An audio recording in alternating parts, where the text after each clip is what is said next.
Ok, pour commencer, remontons à 1955, à Bandung, en Indonésie.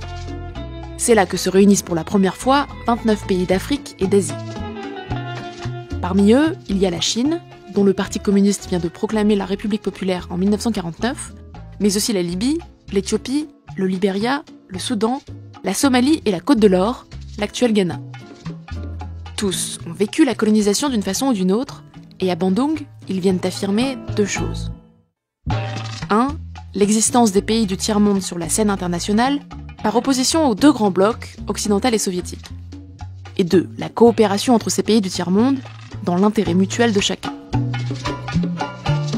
Cet esprit de Bandung, la Chine va le mettre en œuvre sur un continent en particulier, l'Afrique. Dans les années 60, alors que la décolonisation est en cours sur le continent africain, elle noue des relations diplomatiques avec de nouvelles nations africaines, soutient les mouvements d'indépendance dans les autres, et offre même une ligne de chemin de fer pour relier la Zambie à la Tanzanie en 1965. Mais cette bienveillance n'est pas totalement désintéressée. Elle est en réalité le résultat d'un problème. La Chine a désespérément besoin d'alliés. Bon, ça mérite que l'on s'y arrête un peu. Voyez-vous, aujourd'hui encore, il y a deux Chines. La République de Chine, qui contrôlait le continent jusqu'en 1949, mais qui aujourd'hui n'administre plus que l'île de Taïwan, et la République populaire de Chine, qui depuis 1949 contrôle le continent. Bien sûr, les deux prétendent être la vraie Chine. Et ça, ce n'est pas possible. En 1971, l'Assemblée générale des Nations Unies doit donc voter pour décider qui des deux représentera officiellement la Chine à l'ONU. Et malgré les efforts des États-Unis, proches alliés de Taïwan, Pékin est finalement admise à la place de Taipei, grâce entre autres au vote de 26 États africains. Mais sa campagne ne s'est pas arrêtée là. Entre 1971 et 2018, le nombre de pays africains qui reconnaissent Pékin plutôt que Taïwan passe de 20 à 53. Le dernier en date, le Burkina Faso, a fini par céder à la pression diplomatique et financière de Pékin en mai 2018. Désormais, un seul pays africain conserve des relations avec Taïwan, Eswatini, l'ancien Swaziland. Au passage, cette façon d'utiliser les pays africains pour obtenir un vote favorable à l'ONU, la France la connaît bien. Dans les années 60, c'est comme cela qu'elle a pu éviter les sanctions de l'ONU pour la guerre en Algérie. Mais revenons à cet esprit de Bandung. L'idée, c'est donc que face à l'Occident, la Chine et l'Afrique doivent se serrer les coudes. Ce qui est frappant, c'est que 60 ans après la conférence, ce discours n'a quasiment pas bougé. 中非历来是命运共同体，共同的历史遭遇，共同的奋斗历程，让中非人民结下了深厚的友谊。 La vérité, c'est que depuis Bandung, les relations entre la Chine et l'Afrique ont bien changé. La Chine est désormais la deuxième puissance économique du monde. Résultat, entre 1995 et 2017, le montant des échanges commerciaux entre la Chine et l'Afrique est passé de 3 à 143 milliards de dollars. Ce qui pour la Chine est peu, mais pour l'Afrique, beaucoup plus. Dès 2009, la Chine est devenue le premier partenaire commercial du continent devant les États-Unis. En Angola, en 2017, elle représentait même 40% des échanges commerciaux. Dans certains pays, la menace de dépendance commerciale est donc bien réelle. Ce qui, encore une fois, n'est pas sans rappeler l'époque où la présence était essentiellement occidentale. Depuis quelques années, ce ne sont toutefois pas ces échanges commerciaux qui interrogent, mais l'argent déversé par les Chinois sur le continent. Entre 2005 et 2017, 137 milliards de dollars ont été prêtés par la Chine à des pays africains. Le but ? Financer de vastes projets de construction d'infrastructures. En Éthiopie, par exemple, la Chine a prêté 575 millions de dollars pour la construction d'un métro aérien en 2015. Au Kenya, ce sont 3,7 milliards de dollars qui ont été prêtés en 2017 pour la construction d'un nouveau train reliant Nairobi à Mombasa. Des exemples comme cela, il en existe des centaines d'autres, et surtout, de plus en plus. En quelques années à peine, la Chine est devenue l'un des principaux créanciers du continent. Le problème, c'est que le niveau de la dette dans certains pays africains ne cesse de grimper. Au Zimbabwe, l'endettement est passé de 48% du PIB en 2013 à 82% en 2017. Et au Mozambique, sur la même période, il a doublé pour atteindre 102% du PIB. Au total, selon la Banque mondiale, 27 pays d'Afrique présentaient en 2017 une augmentation préoccupante du niveau de leur dette. Le risque, c'est que ces pays ne parviennent plus à rembourser, ce qui ne présage rien de bon. Il y a des pays africains qui sont de ce point de vue-là très endettés et pour lesquels on peut éprouver un certain nombre d'inquiétudes. Est-ce que l'on peut continuer à leur prêter comme ça? Pourtant, Chinois comme Africains n'en débordent pas.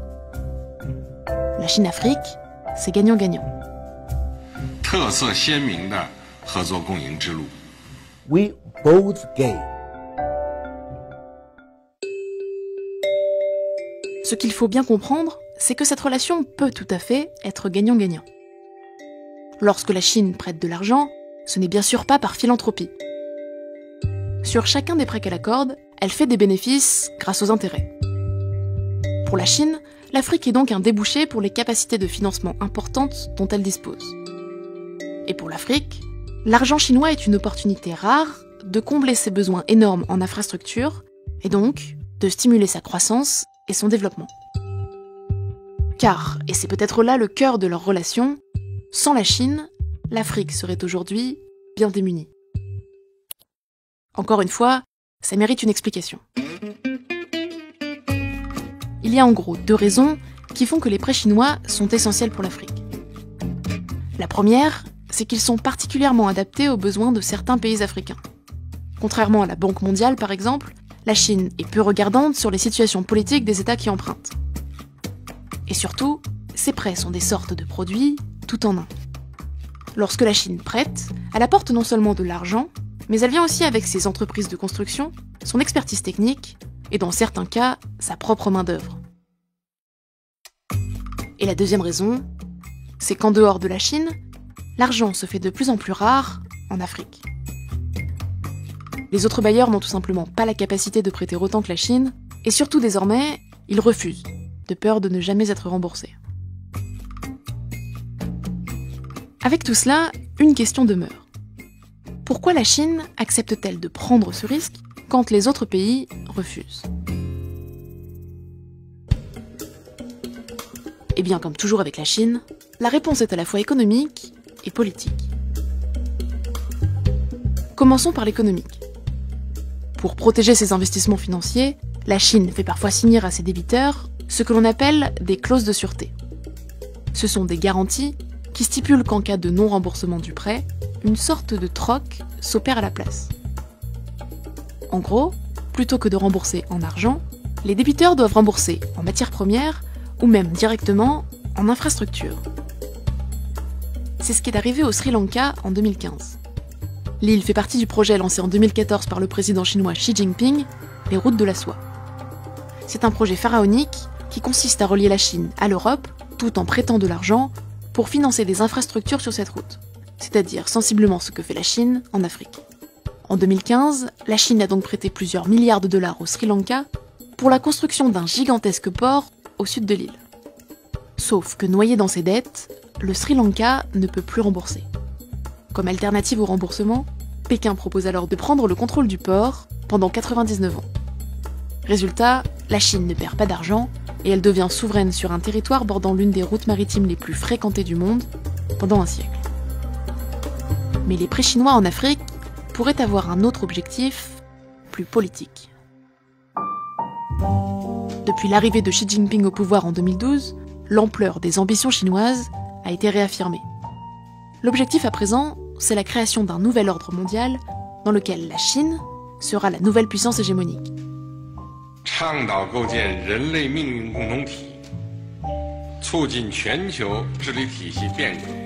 Or, pour accomplir cela comme pour écarter Taïwan en 1971, l'appui du plus de pays africains possible est essentiel. Mais pas seulement. Désormais, ce que veut la Chine, c'est aussi conquérir le cœur des Africains. Et pour cela, elle utilise une technique familière, 国家文化软实力 le soft power. Ces dernières années, les instituts Confucius, des centres culturels qui font aussi office d'école de mandarin, se multiplient sur le continent. Il en existe aujourd'hui 54, soit quasiment le nombre d'instituts culturels français en Afrique. Mais s'il y a un endroit où l'influence culturelle chinoise est particulièrement visible, c'est le Kenya. La culture chinoise, elle est de plus en plus visible, oui, en Afrique, plus particulièrement au Kenya, où par exemple en 2005 s'est ouvert le premier institut Confucius. Également, la télévision nationale chinoise vient d'ouvrir son tout premier bureau en Afrique à Nairobi. Aussi, le gouvernement kenyan vient de prendre la décision, tous les enfants qui ont 10 ans pourront apprendre désormais le mandarin à partir de 2020. Dans cette quête des cœurs africains, la Chine emprunte parfois certaines vieilles recettes américaines.